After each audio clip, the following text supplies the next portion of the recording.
시청자 여러분 안녕하십니까? 수익을 말하다 23강 예병군 멘토입니다. 여러분 지금 날씨가 다시 많이 추워지고 있어요. 그래서 감기 또 걸리신 분들이 많더라고요. 저도 살짝 감기 기운이 와서 미리 이제 좀 감기약을 좀 복용하고, 그리고 이제 감기를 좀 예방할 수 있는 약들을 복용을 했습니다. 그러니까 조금 훨씬 몸이 낫더라고요. 그러니까 여러분들도 건강 유의해 가시면서 주식 투자하시면 되겠습니다. 다 건강하고 행복하게 살자고 하는 일이 바로 이 일이니까요. 그 점 참고하시고요.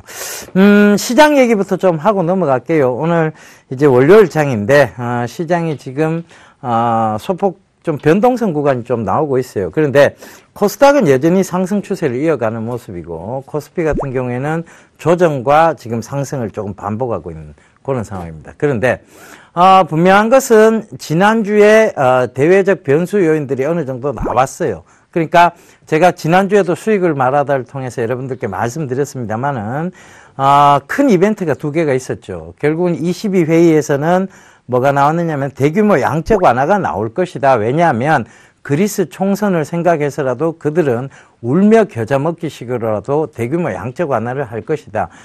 그래서 그리스 총선을 이제 대비하는 마음에서 그럴 것이고, 주말에 그리스 총선이 있었어요. 일요일 날 총선이 있었는데 결국은 시리자당이 당선이 됐습니다. 시리자당이 집권할 것은 거의 명확한 사실이었고요.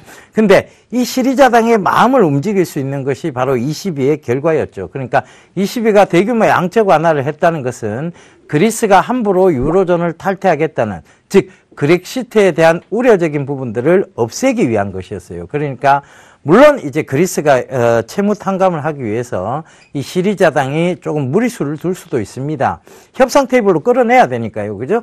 그런데 그 무리수를 둔다고 해서 이들이 그리스의 유로존 잔류가 아니라 탈퇴를 선택하지는 못할 것이라는 것이 일반적인 관측이고요. 이 22의 양적 완화에 대한 정책 기대감은 여전히 지속적으로 이어질 것이라는 게 제 사견입니다.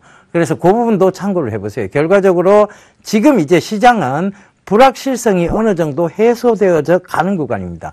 증시에서 제일 싫어하는 게 뭐냐면 불확실성이죠. 이 불확실성이 해소된다는 것은 결과적으로 이제 증시가 앞으로 조금 좋아질 일만 남았다, 이렇게 보시면 될 것 같아요. 물론 지금까지 좋아졌다고 하더라도 실적이 나빴던 종목이 계속해서 좋아진다는 얘기는 분명히 아닙니다. 시장의 주도주구는 늘 말씀드렸다시피 뚜렷이 나오고 있습니다. 사물 인터넷이고요, 핀테크고, 그 다음에 문화 콘텐츠고, 그리고 중국 중상층 확대고, 그 다음에 스마트폰 게임주, 이런 것들이 이제 시장의 강력한 매수세가 이어지고 있는 모습들이죠. 그래서 시장이 어떤 뚜렷하게 주도주군이 나온다는 것은 결과적으로 시장이 강하게 들어올릴 수도 있다, 이런 것으로 일맥상통하게 보시면 될 것 같습니다. 지금 코스닥이 전 고점 영역대까지 왔어요. 590선까지 왔는데 한번 밀렸습니다. 지난주 목요일이죠. 크게 밀렸다가 제가 한 번은 미는 과정이 나올 것이다, 결과적으로 그 미는 것이 제대로 미는 것이냐 아니다, 박스권 상단에서 건전한 조정이 나오고 다시 간다는 얘기예요. 그러니까 그 부분 참고해 보신다면 여러분들이 여전히 종목 장세이고 종목 장세에서 집중하셔야 되는 쪽이 분명히 나온다는 얘기입니다. 지금 시장을 자꾸 우려 섞인 목소리 그리고 우려 섞인 관점으로 보기보다는요, 시장은 아직은 낙관적 관점을 계속 유지하고 가시는 게 맞다는 게 제 견해니까요. 여러분들 참고하셔서 그 점 꼭 좀 매매에 도움이 되셨으면 좋겠습니다.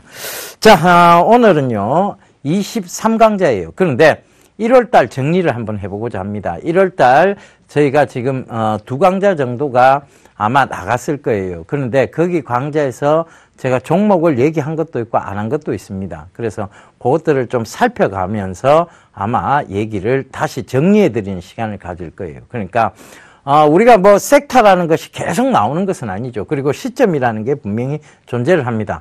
물론 주식은 타이밍 싸움이 아닙니다. 그래서 그 부분까지 오늘 강의를 통해서 여러분들께 말씀드릴 테니까요. 지금부터 채널 고정하시고 들어주시면 되겠습니다. 자, 23강자예요. 제가 오늘 드리고 싶은 얘기는요. 여러분들이 스스로 지금 질문을 한번 스스로에게 답을 한번 내보세요. 자, 주식은 타이밍의 예술이다. 1번. 그죠? 주식은 타이밍의 예술이 아니다. 2번. 자, 이렇게 한번 생각해 보세요. 지금 1번이라고 선택하신 분들은요, 주식을 굉장히 협소한 구간으로 보시는 겁니다. 주식은 결국은 타이밍 싸움이 아니에요. 주식을 타이밍 싸움으로 본다는 것은 결과적으로 어떤 종목군에서 무조건적인 어떤 차트적, 기술적 분석을 의미하는 것입니다. 자, 이렇게 한번 보자고요.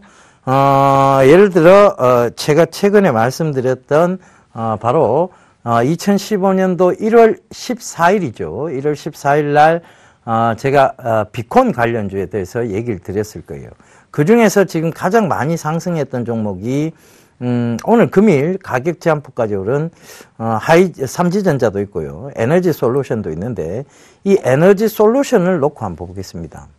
자, 주식을 타이밍 싸움으로 생각하신다면 결국은 이 타이밍에서 들어가서 결국은 이제 이 윗구간에서 저항대가 되는 곳에서 팔고 나와야 된다는 얘기입니다. 그런데 그럼 팔고 나서 이 종목이 다시는 안 가느냐에 대한 부분이 다시 갑니다. 그러면 여러분들 이렇게 생각을 해보세요. 그 타이밍 싸움이라고 생각한다는 것은 결과적으로 오늘의 고점과 내일의 저점 그리고 그 다음날의 고점을 정확하게 내가 맞출 수 있다는 결론이 나와야 됩니다. 그런데 그게 가능할까요?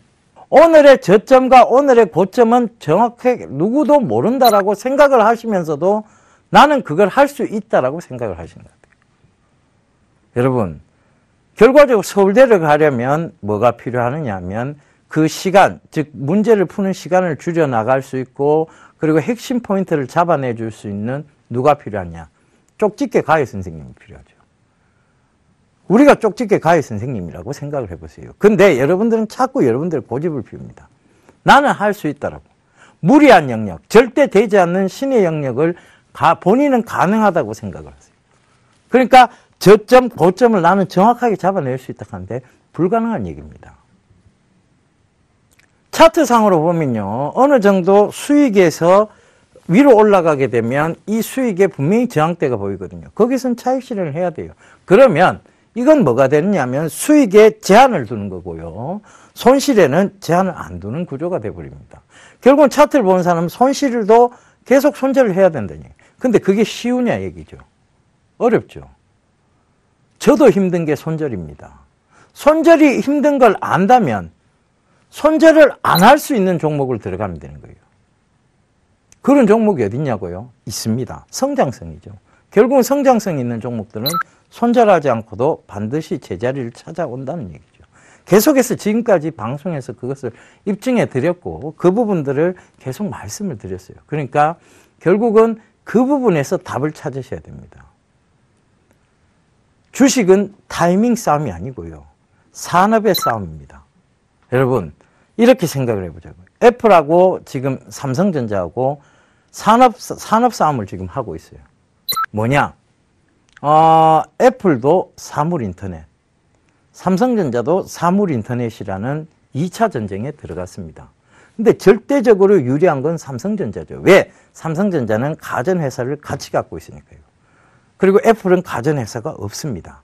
근데 그들은 결제 시스템, 즉 핀테크 산업까지 관련이 돼 있어요. 애플페이라고 하죠. 그죠? 삼성전자는 아직 삼성페이라는 게 없어요. 그러니까 각자 영역이 가능한 부분, 즉 애플은 가전회사를 쥐고 있지 않으니까 그들만의 방식의 사물인터넷을 선택한 거예요. 그죠? 핀테크와 연관된 사물인터넷. 그죠? 그 부분. 그래서 비콘 쪽에 더 집중을 하고 있는 것이고요. 그리고 그 연결기기 쪽에 더 집중을 하고 있는 것입니다. 스마트워치라든가 스마트 글라스 쪽이 되겠죠. 그런데 삼성전자는 지금 어떻습니까? 타이젠을 기반으로 한 타이젠 냉장고, 타이젠 세탁기, 타이젠 TV를 지금 만들어내려고 하는 거예요. 그들은 가전회사를 가지고 있으니까 그게 가능한 얘기겠죠. 그래서 그들은 각자의 방식에 맞게끔 사물 인터넷 제2차 전쟁을 시작하려고 합니다. 이거를 차트적으로 녹여버리면 어떻게 되느냐면요. 애플은 지금 5위평선을 지지받고 22평 위에 있고 62평 선상에 있으니까 여기서 삼각 모양을 이루면 올라가게 되어 있습니다. 이거하고 이 둘의 스마트폰 제2차 전쟁인 산업으로 이해하는 것과 어떤 게 맞을까요? 답은 이미 여러분들도 알고 계십니다. 그런데 이걸 자꾸 이런 식으로 보게 되면, 타이밍 싸움으로 보게 되면 이게 마치 차트의 기술적인 영역인 것 같아요. 근데 그건 아니거든요.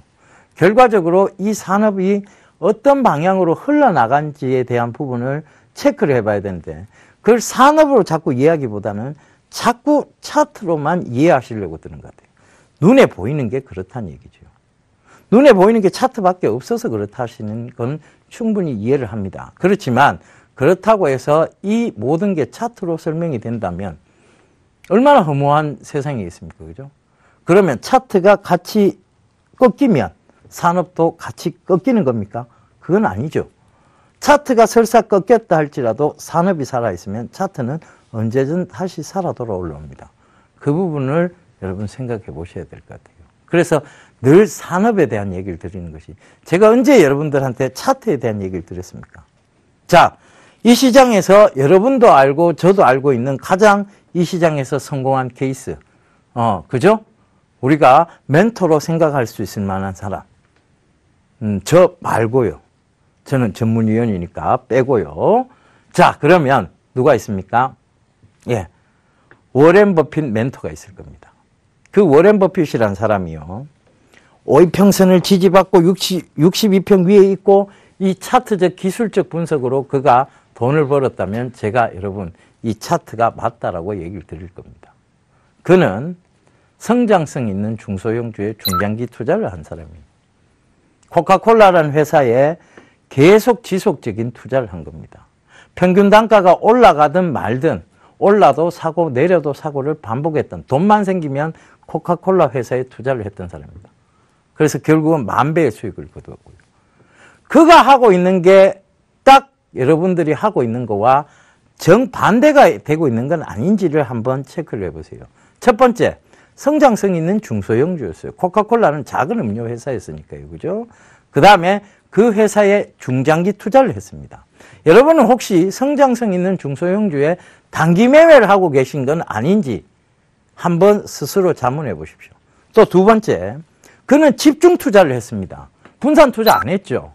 코카콜라 좀 사고 애플 좀 사고, 그죠? 여러분들처럼 뭐 5%, 뭐 비중 10% 갖고 있습니다, 뭐 15% 갖고 있습니다, 이 얘기 안 했습니다. 그는 100% 코카콜라에만 집중 투자를 했습니다.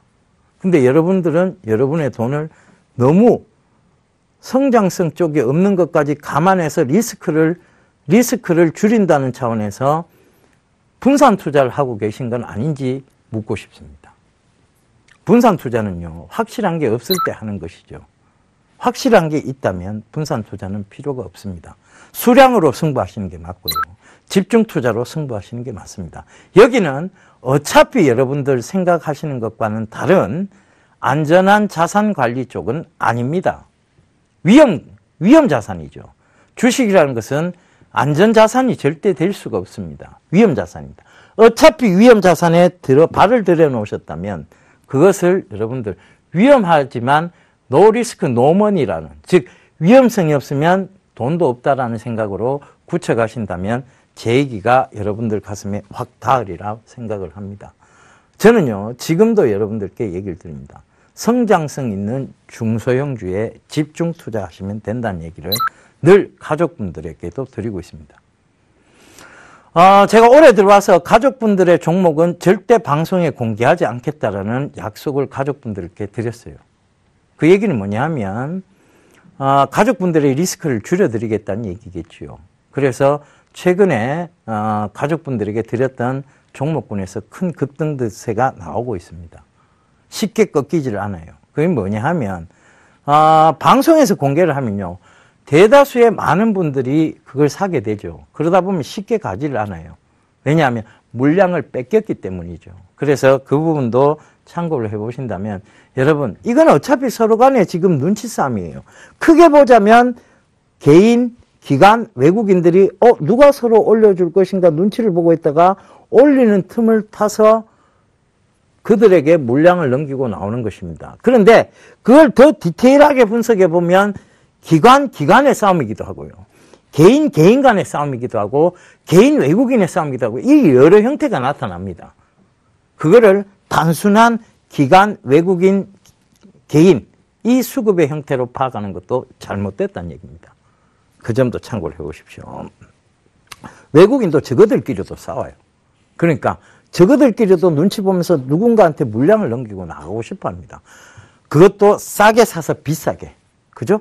이게 기본 원리잖아요. 주식에서. 그 부분도 참고를 해보십시오. 자, 강의에 대한 내용은 여기까지 짧게 좀 설명을 드렸고요. 오늘은 지난 시간을 살펴보면서 얘기 또 나눠보도록 하겠습니다. 제가 1월 14일이죠. 바로 1월 들어서 이제 첫 강의는 전체적인 2014년도 장을 조금 정리를 해드렸고요. 수익을 말하다 해서 얘기했던 내용들. 그리고 1월 7일 날 그 얘기를 드렸고, 1월 14일 날 이제 방송이 나갔죠. 첫 번째 강의 나갔던 게 뭐냐 하면, 자, 이제 다음 화면 보실게요. 바로 애플의 아이비콘 시스템에 대해서 얘기를 드렸습니다. 이 아이비콘은 벌써 비콘이라는 시스템은 벌써 지금 생활 깊숙이 들어와 버렸고 애플 쪽에서는 이미 시작을 하고 있는, 즉 2013년도 12월에 이미 시작을 해버렸어요. 그러니까 이 얘기는 뭐냐면 그들은 이미 미리 준비를 하고 있었다는 얘기예요. 가전회사가 아니다 보니까 이런 쪽에서 벌써 해답을 찾았다는 얘기입니다. 아이비콘이라는 것이 뭐냐면요, 비콘이 결국은 영역이라는 얘기예요. 영역이라는 것은 뭐냐면 제 위에 천장에 이 비콘 시스템이 있습니다. 이 비콘이 제가 스마트폰을 들고 이 비콘을 통과하는 순간 이쪽에 관계된 정보들이 이 스마트폰으로 전송되는 시스템이죠. 예를 들면 제가 여러분 제가 자동차 매장을 방문합니다. 그러니까 자동차 메이커 회사를 방문해서 제가 차를 바꾸고 싶어서 방문을 하게 됩니다. 그러면 그 비콘을 딱 통과하는 순간 지금 여기에 자동차, 그리고 프로모션이 붙은 자동차, 그리고 할인이 좀 될 수 있는 프로모션 자동차들부터 시작해서 시승차, 이런 것들에 대한 정보가 제 스마트폰으로 바로 날라온다는 얘기겠지요. 그러니까, 그러므로 해서 이 애플은 아이비콘 시스템을 통해서 결제까지 이루어지는 그런 시스템들을 만들어 나가고 있는 거죠. 뭐로? 애플페이로요. 애플페이라고 제가 몇 번이나 얘기를 좀 드렸는데요. 애플페이, 그죠? 애플페이로 그들은 이 새로운 시스템들을 만들어 나가고 있는 겁니다. 자, 다음 화면 보실게요. 자, MLB, 메이저리그 베이스볼 스타디움입니다. MLB, 메이저리그, 여러분들 박찬호 선수도 알고 계시고 지금은 류현진, 그죠? 류현진 선수가 활약하고 있는 메이저리그입니다. 그 메이저리그 베이스볼 스타디움에서 아이비콘이 이미 도입이 됐다는 얘기예요. 그러니까 이 아이비콘이 도입된 것은 뭐냐면 이 섹타죠. 여기 이런 섹타들을 통과를 하게 되면 아이비콘이 위에 조그만하게 달려 있어요. 그 스마트폰이 그걸 통과하게 되면 여기 그 베이스볼 스타디움에서 라면은 어디서 팔고 있고, 그죠?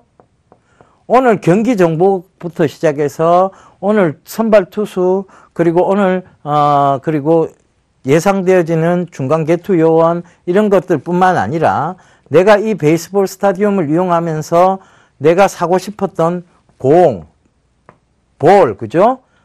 그리고 캐처 미트, 피처 미트, 그러니까 글러브, 그죠? 그 다음에 선수들의 사인 볼, 이런 것들을 어디서 판매하는지, 그리고 내가 여기서 야구장에서 배가 고파서 라면을 하나 먹어야 되는데 라면 가게는 어디 있는지, 이런 것들, 그리고 LA 다저스의 유니폼을 어디서 파는지, 이런 것들이 전체적으로 이 비콘 시스템에서 다 정보를 제공해 준다는 것이죠.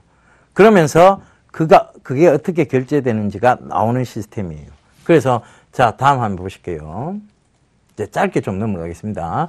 아이비콘 송신기 분해도예요. 요것도 설명을 드렸어요. 요렇게 생겼죠. 아이비콘이 요게 천장에 딱 달려 있어요.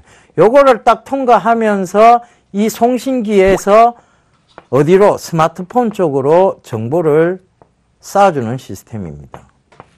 스마트폰. 여러분들이 들고 다니실 스마트폰. 스마트폰이 결국은 이런 걸 활용하기 위해서 만들어진 폰이라고 보시면 될 것 같습니다. 대기업들이 여러분들의 지갑, 여러분들의 주머니에서 쉽게 돈을 빼나갈 수 있는 시스템. 그것이 바로 스마트폰의 편리한 세상이겠죠. 그러니까 이 부분들이 작용이 되면서 사물 인터넷을 그들이 가고자 하는 궁극적인 이유가 나옵니다. 그죠? 사물 인터넷. 자, 그래서 이 부분도 참고해 보시고 다음 한번 보실게요. 아이비콘을 이용한 쇼핑 시스템이에요. 모바일 결제. 자, 요거를 우리가 뭐라고 가정을 지을까요? 요 매장을 프라다 매장이라고 가정을 지을까요? 그죠? 프라다. 여성분들이 좋아하는, 그죠? 프라다. 그죠? 프라다. 여기서 이제 요렇게 딱 세일이라고 적혀 있죠. 그죠? 여기를 딱 들어갑니다. 여성분들이. 요 위에 아이비콘이 달려 있어요. 그럼 요걸 딱 통과하게 되면 이 프라다의 신발, 가방, 의류, 이런 것들에 대한 세일 정보와 신상품에 대한 정보가 내 스마트폰에서 바로 전송이 됩니다. 비콘을 통해서요. 그죠? 아이비콘을 통해서. 그래서 전송이 딱 되면서 여기서 물건을 고르죠. 그러니까 지름신에 대한 부분들을 지름신의 욕구를 더 불러일으키는 그런 시스템이라고 보시면 돼요. 그래서 딱 가방을 2개 정도 사고, 신발을 하나 사고, 그죠? 셔츠를 하나 사고, 이렇게 통과를 해서 돌아서 딱 나옵니다. 나와서 여기 딱 통과할 때쯤 되면 위에 페이먼트라고 해서 또 아이비콘이 달려있죠. 그러면, 애플은 지문 인식 시스템이에요. 내 지문만 인식을 시키면 여기서 스마트폰으로 자동 결제가 되는. 그래서 점원이 거의 필요가 없는 이런 시스템. 무인 시스템도 가능한 시스템. 이게 바로 애플이 추구하는 저그들만의 세상인 거예요. 그들만의 세상인 거예요. 그래서 이렇게 돼버리면 쇼핑은 간단해지지만 지름신은 더 자주 방문을 합니다. 왜? 너무 쉬우니까. 지르기가 쉽잖아요. 지르기가 쉽다는 게 우리가 흔히 여러분 그런 경험들 있으셨나 모르겠어요. 예를 들면 뭐를 사고 싶어서 물건을 골랐는데 땅 껐는데 카드를 껐는데 한도 초과가 나옵니다. 그러면 그 물건 다음에 살까요? 아니죠. 구매 욕구가 반으로 줍니다. 이 방송을 저희 와이프가 보면 안 되는데요. 저희 와이프한테 많이 써먹는 방법입니다. 와이프가 쇼핑하러 가기 전에 한도를 확 줄여놓습니다. 그러면 집사람이 쇼핑하러 가서 어느 정도 끝에가 보면 쇼핑하러 간다고 늘 얘기를 해주니까요, 저한테. 줄여놓다 보면 집사람이 카드를 끄죠. 와이프가 카드를 끄다 보면, 한도 초과가 나요. 그럼 그 다음 그 물건을 안 사게 됩니다. 와이프가 절대 이 방송을 보면 안 될 것 같은데. 일단은 그 얘기를 해드리는 거예요. 그러니까 지름신은 뭐냐면 결과적으로 이렇게 간편한 시스템이 되면 굉장히 지르기가 쉬워진다는 얘기입니다. 그죠? 지르기가 쉬워진다니. 그래서 대기업이 궁극적으로 추구하는 세상, 간편한 시스템을 통해서 여러분들이 구매 욕구를 더 가지게 만들고 구매를 쉽게 만드는 그 시스템을 가려고 하는 거예요. 제가 이때 말씀드렸던 게 뭐냐 하면 맥도날드의 예를 좀 드렸어요. 맥도날드에서 여러분들이 맥도날드죠. 그죠? 맥도날드에서 햄버거를 주문합니다. 이건 제가 하는 얘기가 아니에요. 그들이 조사한 내용입니다. 햄버거를 주문하고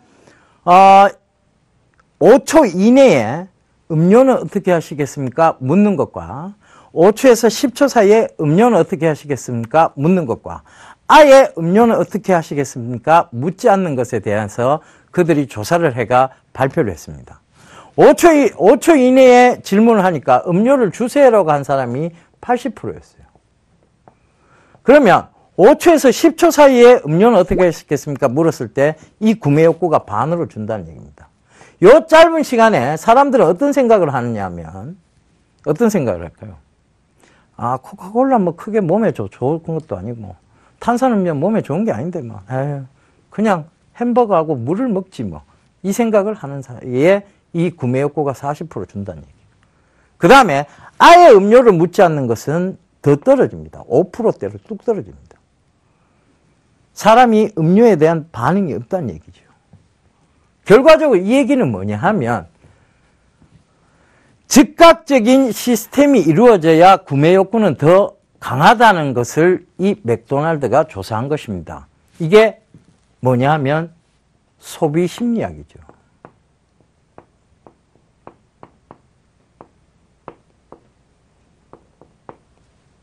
이걸 저는 어떻게 아느냐. 제가 대학원 때 부전공이 소비 심리학이었습니다. 고려대 유명하신 교수님 계시죠. 성영신 교수님이라고. 소비 심리학계에서는 아마 1인자라고 저는 말씀을 감히 드리고 싶어요. 그분이 워낙 소비 심리를 잘 꿰뚫고 계시기 때문에 그분에서 나온 얘기입니다. 이 소비 심리학에 대한 부분. 이 소비 심리학은 그러면 이들이 왜 파악할까요? 물건을 잘 팔기 위해서죠. 그리고 새로운 트렌드의 상품들을 만들어내기 위해서 이들은 소비 심리학을 연구를 하는 겁니다. 그죠? 자, 다음 화면 보실게요. 이래서 이게 새로운 트렌드란 얘기예요. 그래서 아이비콘을 활용한 쇼핑입니다.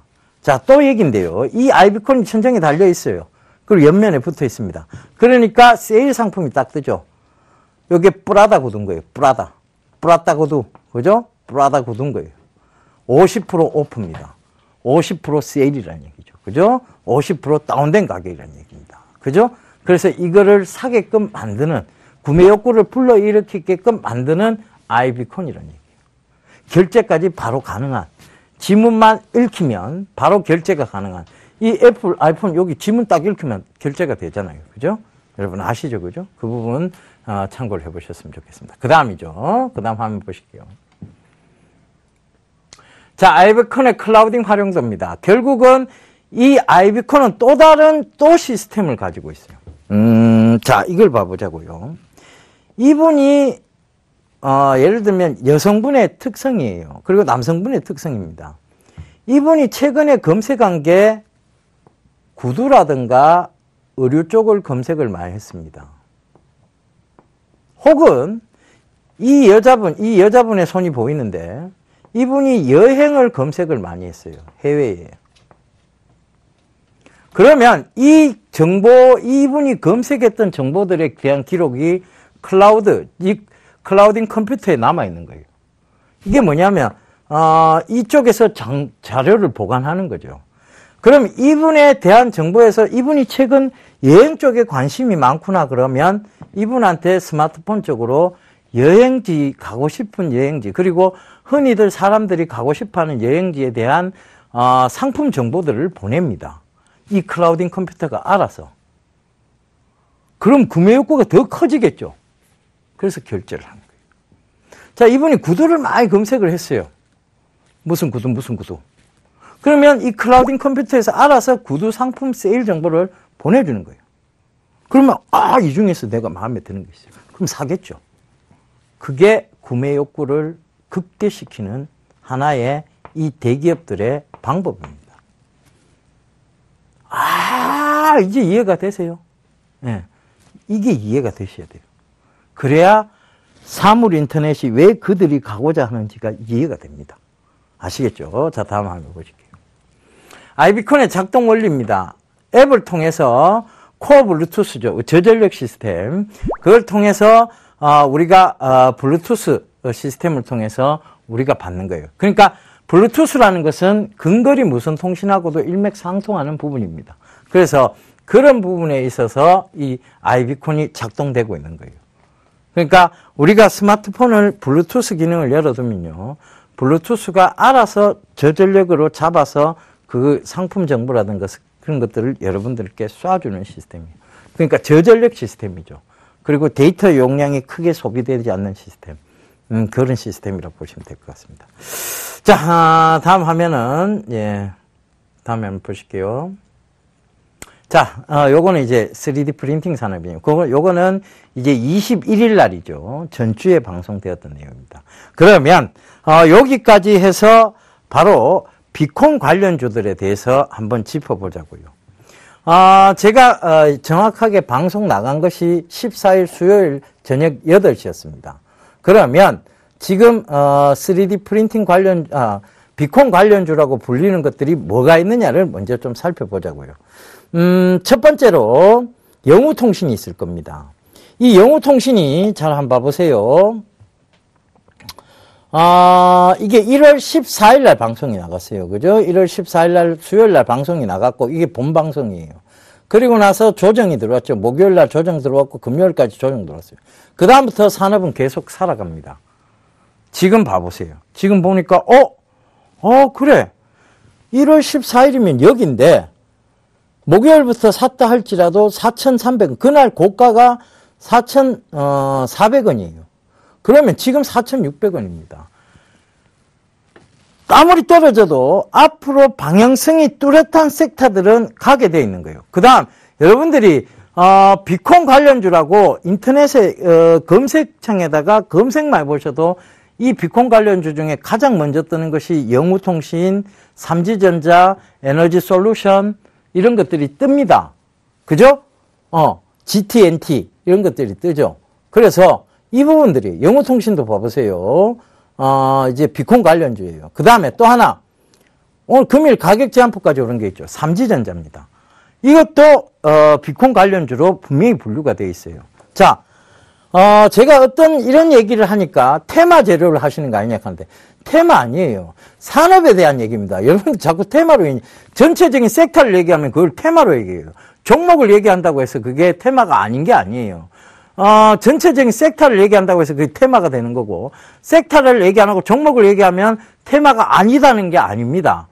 테마는 아니에요. 산업적인 부분입니다. 자, 삼지전자도 한번 보세요. 1월 14일 날 방송 났고 15일 날 여러분들 사셨어도 이게 2,600원대입니다. 그날 고가가 2,695원이죠. 자, 그러면 이게 지금 3,200원까지 갔다는 거예요. 가장 간단하게 여러분들이 그냥 검색 한 번만 해보셨어도 됐어요. 그 다음에 또 하나,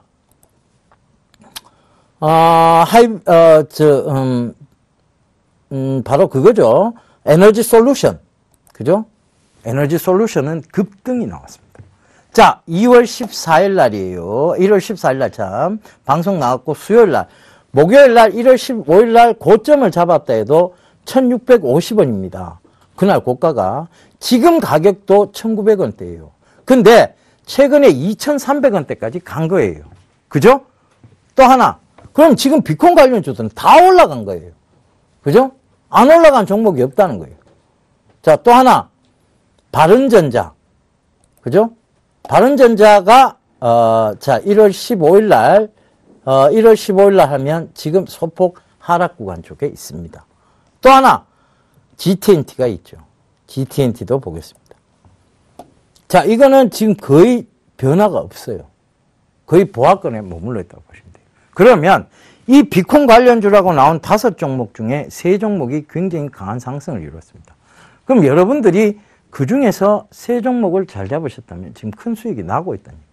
결과적으로 산업에 대한 얘기라는 게 답이라는 게 여기서 나옵니다. 시장이 어떻게 흔들거렸던 그 산업이 성장할 산업이라면 반드시 가게 돼 있는 것이죠.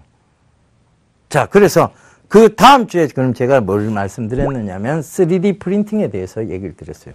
이게 1월 21일 얘기입니다. 1월 21일. 1월 21일이죠. 그죠? 21일에 대한 얘기입니다. 이 1월 21일 날 여러분들께 뭘 드렸냐면 3D 프린팅 종목까지 얘기 다 드렸어요.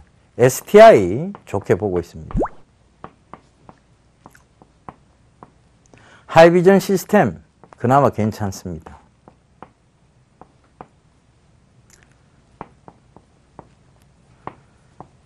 TPC 괜찮습니다. 근데 스맥은 빼겠습니다라는 얘기도 드렸습니다. 이 부분은 여러분들 방송 보셔도 나옵니다. 다시 보기를 한번 돌려보세요. 제가 요 3종목은 괜찮습니다. 3D 프린팅 직접 관련이니까 그 중에서 STI가 실제적으로 실적이 나오는 회사고 3D 프린팅에서 지금 제품이 나와 있는 회사라는 얘기까지 드렸어요. 그죠? 그래서 그 부분을 참고해 보시라고 얘기 드렸고 이 3D 프린팅 주들이 대다수 무거운 모래주머니를 달고 있습니다도 얘기 드렸습니다. 바로 신용적인 부분이죠. 그래서 그 신용들이 많이 빠져나왔기 때문에 이제 모래주머니를 어느 정도 떨어냈다. 그러면 조금 가볍게 달릴 수 있는 위치에 와 있다는 얘기까지도 드렸습니다.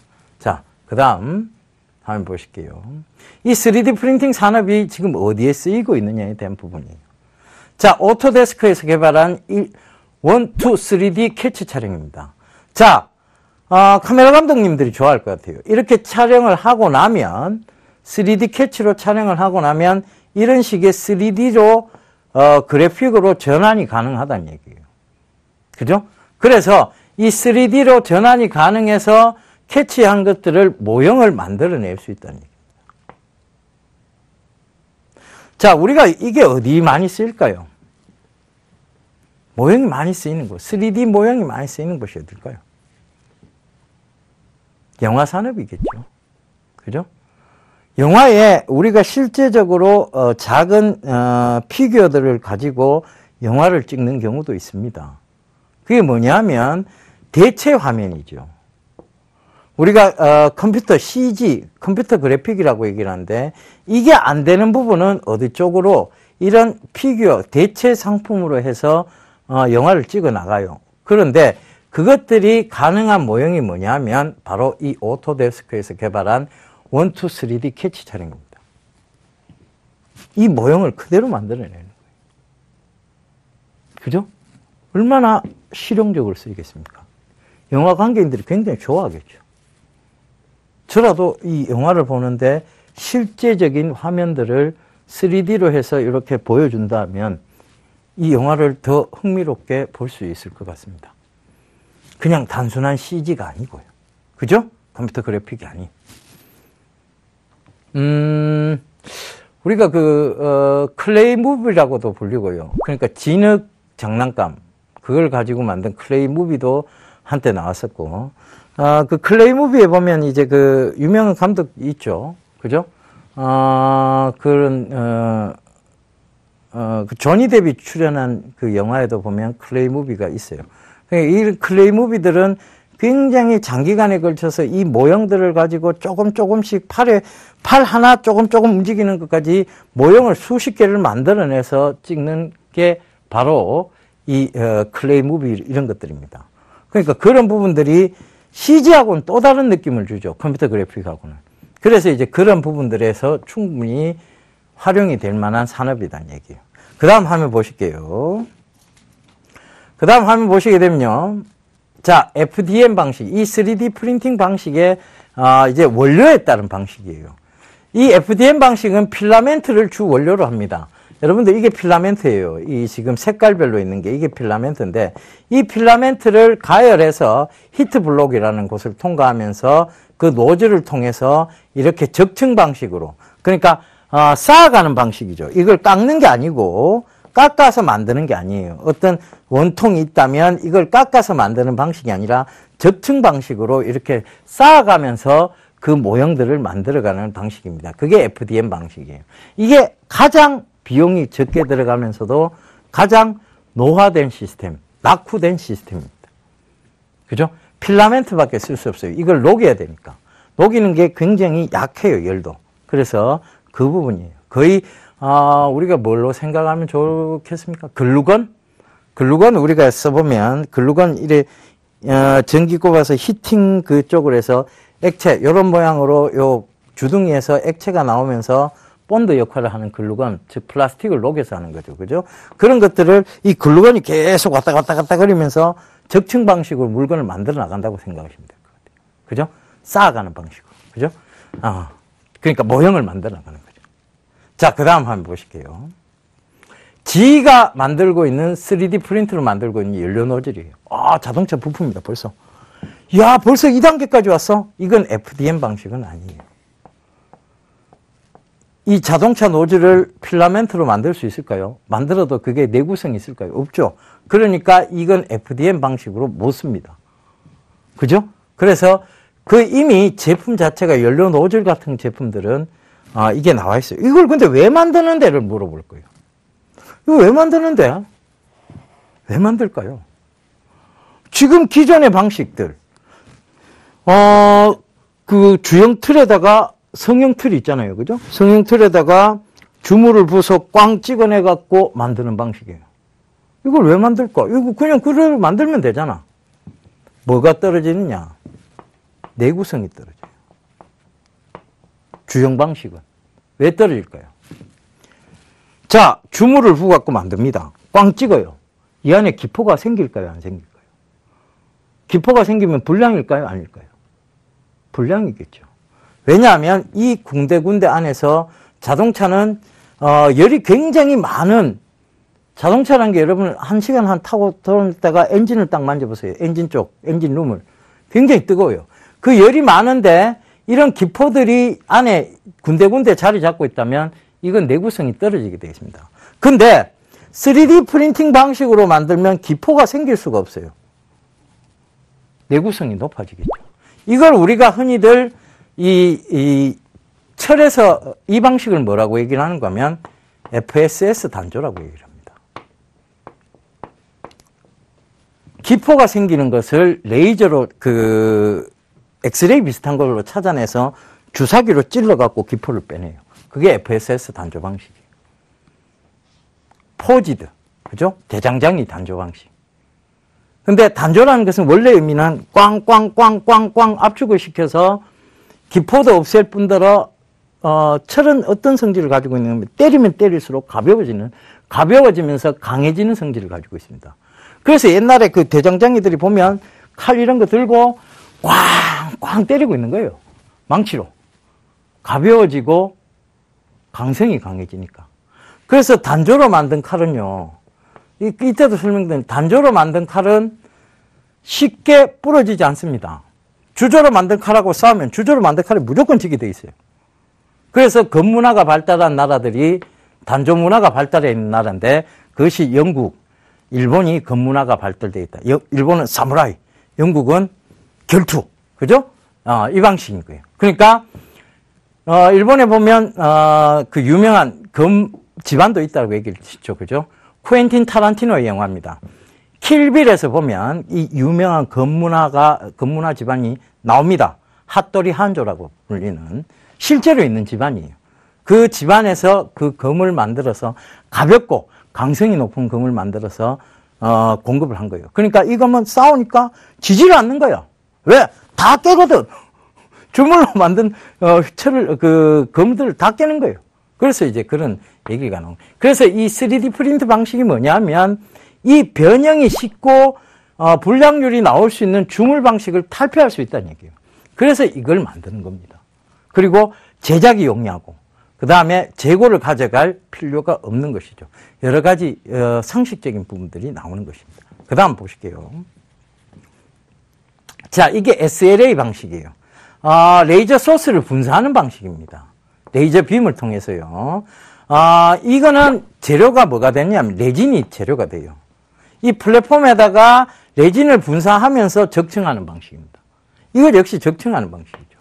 그죠? 그래서 이게 조금 더 나은 방식이고요. 그 다음 가장 최근의 방식들이 또 나옵니다. 또 다음 한번 보실게요. 이건 원재료가 레진이에요. 그죠? 제일 고급화된 방식입니다. 바로 SLS 방식이에요. 플라스틱 파우더라는 것을 이런 폴리마이드라는 플라스틱 파우더를 원재료로 씁니다. 이것 역시 마찬가지예요. 이 플라스틱 파우더를 적층하는 방식입니다. 적층하는 방식인데 결국은 이게 가장 재료적인 부분에서 강성이 높은 거예요. 그래서 이 플라스틱 폴리아미드를 통해서 그죠? 폴리아미드를 통해서 만들어낸 제품들이 그 다음 화면에서 나옵니다. 자, 보실게요. 자, 거기서 만드는 거예요. SLS 방식으로 만드는 겁니다. 파우더, 적층 방식, 신체 혈관. 이게 만약에 인체에 유해한 성분이면 안 되잖아요. 그러니까 이게 신체 혈관을 대신해가 들어갈 부분인데 인체에 유해한 게 되면 안 되잖아요. 그러니까 원재료가 달라져야 된다는 얘기죠. 예를 들면 처음에 봤던 그런 재료들, 그런 것들은 인체에 유해한 재료들이에요. 그러니까 그런 재료들을 인체에 쓸 수는 없습니다. 그것도 내부 장기로 들어가는 거죠. 자, 먹는 햄버거 마찬가지예요. 이 모형 햄버거도 되지만 원재료의 공급에 따라서 실제로 먹는 햄버거를 3D 프린팅으로도 만들 수 있다는 얘기입니다. 패티의 원재료만 공급해주면 되고, 마요네즈의 원재료만 공급해주면 되고, 똑같다는 얘기예요. 똑같은 제품의, 그 햄버거가 나올 수 있다는 얘기입니다. 자, 그 다음. 자, 이게 폴리아미드로 나오는 제품이죠. 자동차용 엔진 블록입니다. 파우더가 적층 방식으로 쌓아져서 만들어져 나온 거예요. SLS 방식이죠, 이게. 강성이 좋고, 복원율이 뛰어나고, 그죠? 역시 스쿠터 역시 SLS 방식으로 폴리아미드로 만들어진 제품입니다. 자, 이런 것들. 그 다음, 한번 보실게요. 제조업과 3D 프린팅 산업인데, 지금은 글로벌 제조업 이만큼이고요. 3D 프린팅은 애게 요만큼이에요. 근데, 요게 대체가 되어져 간다는 얘기예요. 그죠? 그래서 그 부분을 참고해 보시면. 자, 다음 한번 보실게요. 자, 지금 이 악기도 플루트 모양이, 원래는 이 악기를 플루트를 어떻게 만드냐면, 요거 따로, 요거 각각 따로 해서 조립을 하는 시스템이에요. 근데 3D 프린팅을 하면 통째로 이렇게 적층 방식으로 해서 만들어내는 거예요. 악기 산업의 혁신을 가져오겠죠. 우리가 악기를 왜 수공 제품들, 장인들이 만든 악기를 높이 평가하느냐면요. 요 이음새 부분, 요런 것들을 그들이 가장 적합한 조합으로 만드는 거예요. 근데 이걸 아예 3D 프린팅으로 찍어내면 똑같은 소리가 나오게 됩니다. 어떤 장인이 어떤 3D 프린트 기기가 만들어서 다른 소리가 나고, 다른 또 3D 프린트 기기가 만들어서 다른 소리가 나오는 게 아니라 똑같은 소리가 나올 수 있다는 거예요. 그죠? 품질의 고급화가 이루어지는 것이죠. 그 다음, 지금 가장 많이 쓰이는 게 이 모형 건축물입니다. 3D 프린터로. 이 모형 건축물들을 예전에 요 작은 거 하나 만드는데 엄청난 비용이 들었다면, 지금은 이 통째로 입력값만 입력하면 이 모형 건축물을 만들어낸다는 얘기예요. 자, 제가 준비한 자료들은 저번에도 설명드렸, 지난주에도 이 자료를 드렸으니까요. 똑같고요. 그러면 지난주부터 이 관련된 종목군들, 즉 우리가 한번 보자니까요. STI가 가장 제가 좋다라고 말씀드렸고요. 지난주 수요일 날 방송이 나갔겠죠. 1월 21일 날 방송이 나갔고, 목요일 날부터 해도 지금 그날 고가가 5,900원인데 지금 6,090원이에요. 올라가고 있는 중입니다. 그죠? 자, 그 다음에 또 뭐가 있을까요? 하이비전 시스템 괜찮다라고 얘기 드렸고요. 하이비전 시스템은 지금 소폭 하락 구간에 있어요. 지난주 수요일 날 방송이 나왔고, 목요일 날 여러분들이 사셨더라도 지금 소폭 하락이나 아니면 약간 수익 중이실 수 있습니다. 그 다음, TPC까지 볼게요. TPC도 지난주 수요일 날 방송 나왔고, 목요일 나오면 지금 거의 보합 수준입니다. 근데 시장이 어떻든지 간에 빠지지 않는다는 얘기죠. 근데 반면에 제가 이 회사는 실적이 안 좋으니까 똑같은 3D 프린팅 관련주지만 이 회사는 보지 마십시오 했던 게 있습니다. 스맥이죠.